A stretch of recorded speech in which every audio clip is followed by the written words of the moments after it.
Hotman Paris, pengacara kondang, baru-baru ini mengungkapkan bahwa ia menerima informasi dari seorang petinggi TNI Angkatan Darat terkait perkembangan kasus penembakan di Waikanan, Lampung yang melibatkan perjudian sabung ayam. Dengan wajah serius, Hotman menceritakan bahwa ia mendapatkan bisikan pagi itu yang menyebutkan bahwa kasus tersebut akan segera diselesaikan dalam waktu dekat. Namun ia tidak bisa memastikan maksud dari kata dibereskan. Apakah itu berarti penetapan tersangka terhadap oknum-oknum yang terlibat dalam insiden penembakan tersebut?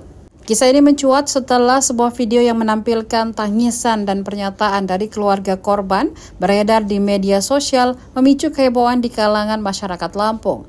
Dalam konferensi pers itu, Hotman berharap pihak berwenang segera menetapkan 2 anggota TNI yang terduga terlibat sebagai tersangka. Dengan tim Hotman 911 yang tersebar di seluruh Indonesia, kami mengawal kasus ini hingga pengadilan, seperti yang pernah kami lakukan di Aceh, jelas Hotman dengan penuh tekad.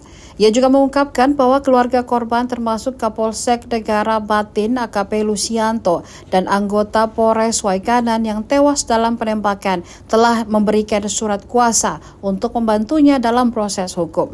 Namun, perjalanannya tidak mudah karena 2 istri korban yang hendak menemui Hotman di Jakarta justru diadang dan tidak diizinkan untuk melanjutkan perjalanan mereka. Dengan nada kecewa, Hotman bertanya siapa yang berhak menghalangi keluarga korban untuk bertemu dengan pengacara yang mereka pilih. Keprihatinannya semakin mendalam saat 2 istri korban yang sebelumnya menghubungi Hotman untuk mendapatkan bantuan hukum terhalang dalam upaya mereka mencari keadilan setelah kehilangan suami tercinta.